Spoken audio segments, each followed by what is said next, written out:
Right. Well, I finally got around to watching a bunch of these Family Matters episodes and whatnot. Um, I couldn't watch them all. This website, the only website I can find it on, they freeze up my computer so bad, it's starting to get annoying. So anyway, I'm just going to start off with the 44th episode, which is actually season 2, episode 22. So 222. Interesting. It came out on March 22nd, 1991, and this guy, basically the whole episode is about Rachel and Harriet's dad comes, but he lies and says that because they think that he died in the Vietnam War or something. Yeah, Vietnam. But he's actually comes back to like see his kids again. But what I wanted to point out was that so when he comes here, he claims to be a lost family friend, and he tells them that his name is Jimmy Holmes, right? Like the Batman shooter, James Holmes, Jimmy, James, whatever. But it gets even better here. His real name is Jimmy Baines, like Bane and Batman. Thought that was pretty funny. Well, especially considering the original reports on the Batman shooting was that he dressed up like Bane and not the Joker. So just kind of funny that it's Jimmy Holmes and his real name is Jimmy Baines. I also kind of want to look into this more. Never really took big of a look to number. Interesting that the word century, if you do it in simple gematria, it actually is 100. I don't know. It's pretty weird that a century is 100 and then it equals 100.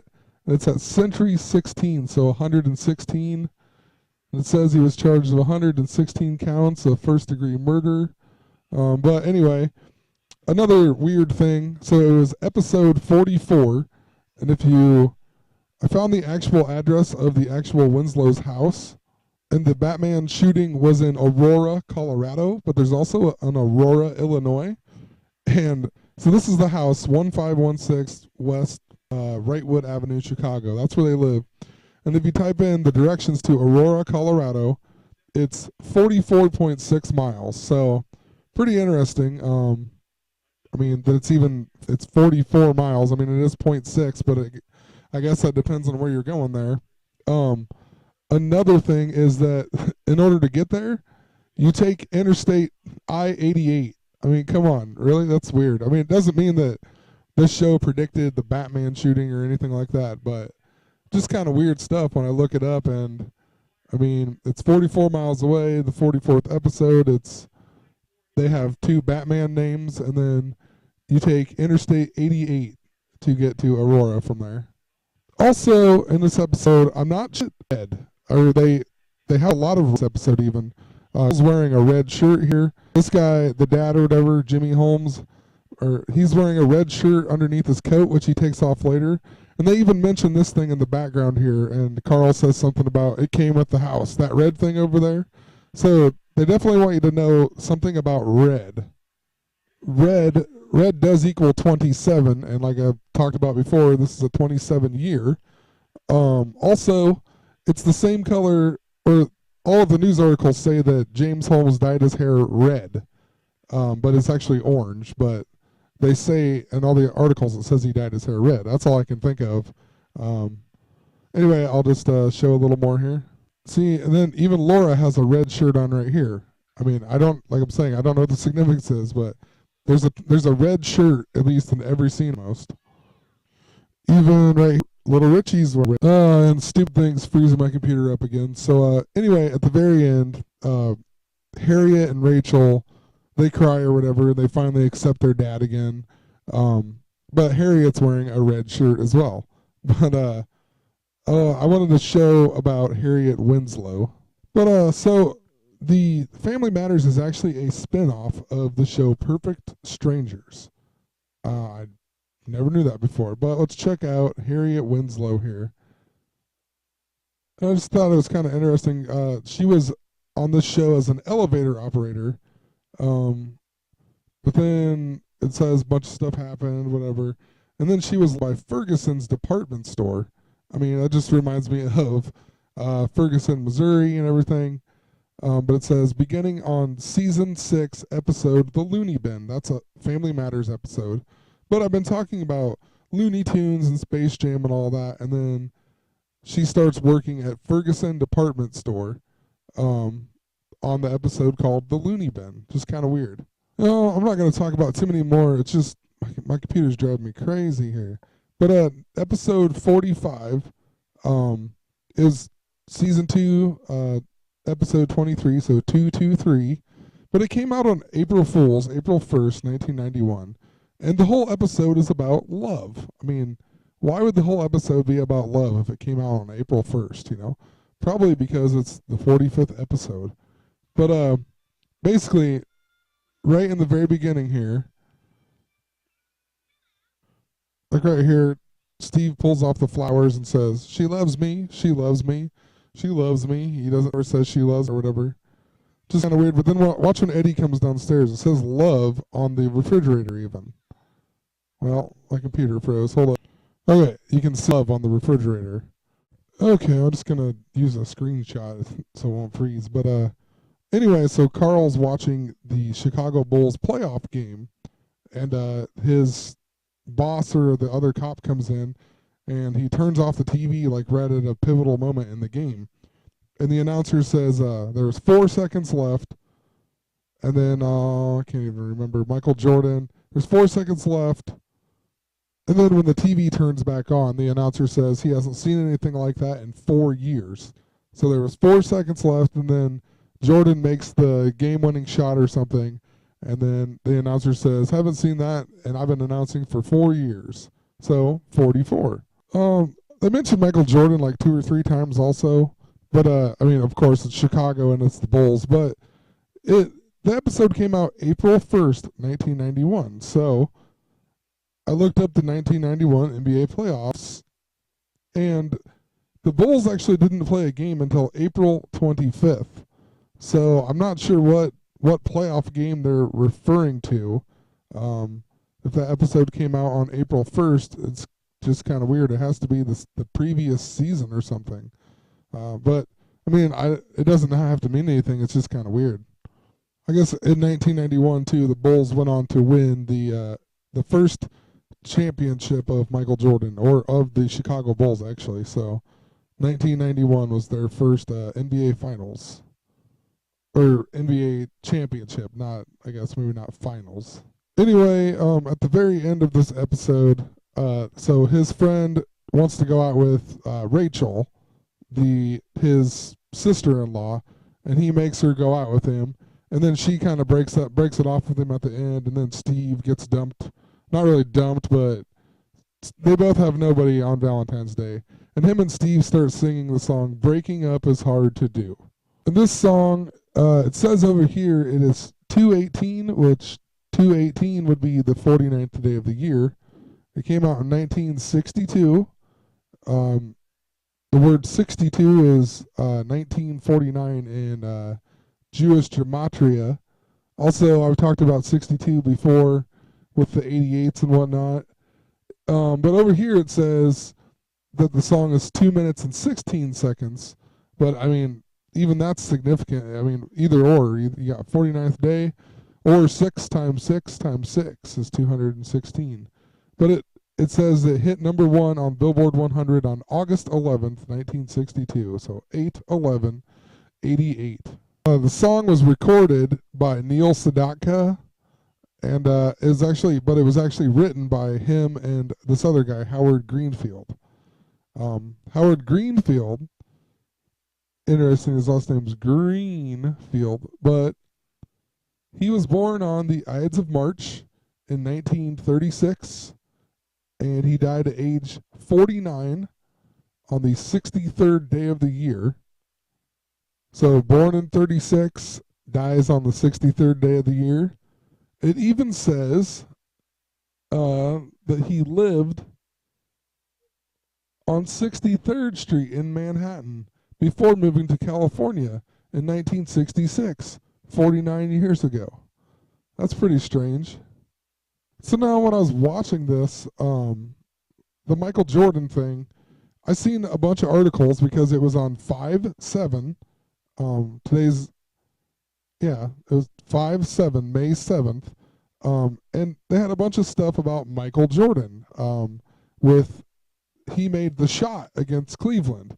It's called the shot, literally. It's where he made a game winner against the Cleveland Cavaliers in the game 5 of the first round of the playoffs that nobody thought that they would win or whatever. So I thought maybe it was that game, but when I looked, he actually makes the buzzer beater. Let's see here. With 3 seconds left is when they start, so it can't be that play. But this play is pretty interesting. And the reason I say that is because the Bulls are playing the Cavaliers right now in the playoffs. And they haven't played a game since 5-7 or whatever. This is their first game since all the Michael Jordan stuff was out. And what's interesting is that Derrick Rose made a buzzer beater tonight to win the game. Uh, it's kind of predictable. Even if you watch when he makes it, he acts like he already knows that it was going to go in. He doesn't even smile. He doesn't show any emotion at all. Like he just is like, oh, whoop-de-doo, I made the shot. Like it's just hilarious looking. Anyway, here's the Michael Jordan shot.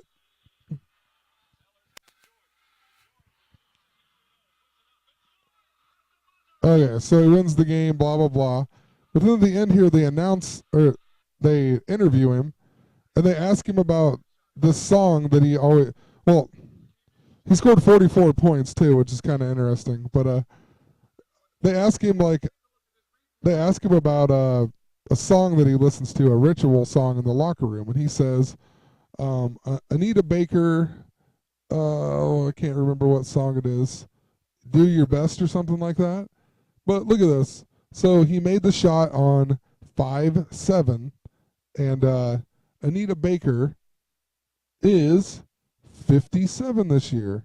I mean, kind of weird they're bringing the shot back up, and then the Cleveland plays the Bulls again this year, and then this lady is 57. And the song is actually called "Giving You the Best That I Got," and look when it came out, September of 1988. Also, that same year, Michael Jordan scored 69 points in one game, and that was the closest anyone had came since this guy did it. And he scored more than 70. I can't remember what it was, but I can't remember the exact amount. But he had more than 70, I think. And but anyway, this guy was born in 1954, so love. And I know I talked to this guy before, but it's just pretty interesting. So he scored 73 points. That's what it was. 73 points. And it was actually 37 years ago on 4-9. So this guy scored 73 points 37 years ago, the Mirrors, and it was on April 9th, which is 4-9-49. And then it even talks about how Michael Jordan grew up with this guy as a role model and whatnot. Just found that kind of interesting. A bunch of love references and whatnot. So also back to the shot. As I was reading through here, it says it's one of the many dramatic sports moments to come at a Cleveland's team expense. And then it shows all these: Red Right 88, the Cats, blah blah blah, the curse of Rocky Colavito. And basically, there is a Cleveland sports curse. I did not know about this, so I'm gonna do a little more research and maybe make a separate video on this. But just pointing that out, I guess, really quick. I just wanted to talk about the episode 49 of Family Matters, and then I will be done. So I'm not even gonna pull this one up, but episode 49 is called "Brain Over Brawn." What happens in the episode is there's a leak in the roof, and Carl decides that he can fix it instead of hiring somebody and whatever. So him and his son Eddie go up on the roof, and they fix the roof. Then Carl falls off the roof and he's hurt. And then Steve has a bet with this other kid that Laura loves that he can do the rope climb faster than him, and whoever loses can't talk to Laura anymore. And Steve invents this rocket pack or whatever, and he uses the rocket to go up there really fast and come back down, and he breaks the record.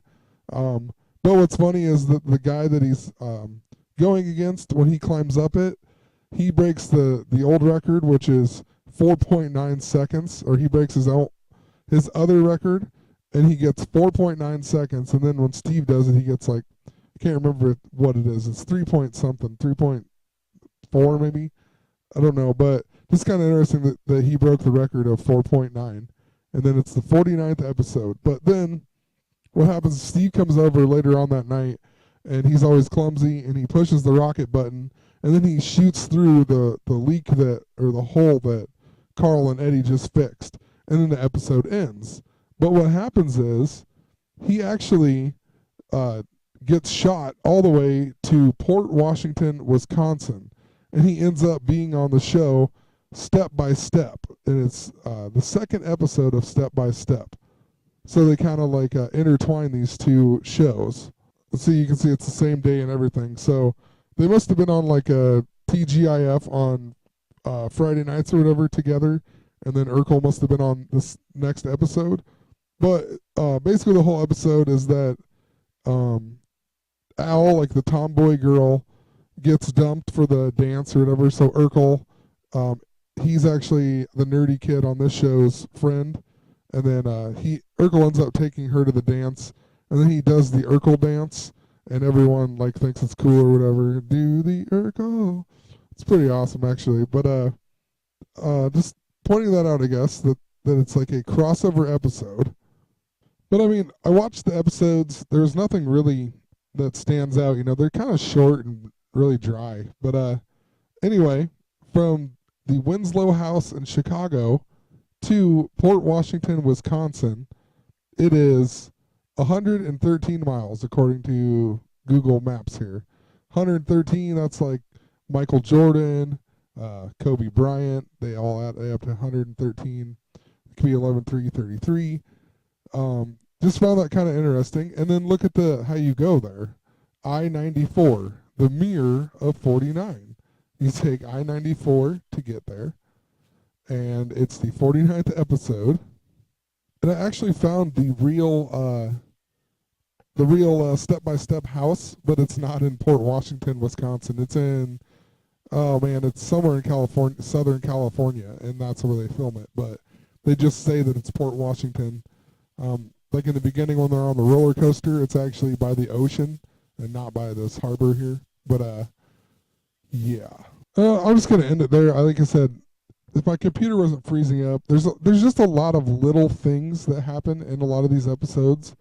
Like the one where Steve invents time travel, like they go back in time and everything is green. Like they end up in Carl's house in 1976, and like the walls are green, the carpet's green, and I talked about green being 49 and whatnot. So I mean, it's just little things like that. I mean, but yeah, just gonna quit rambling. So anyway, have a great night.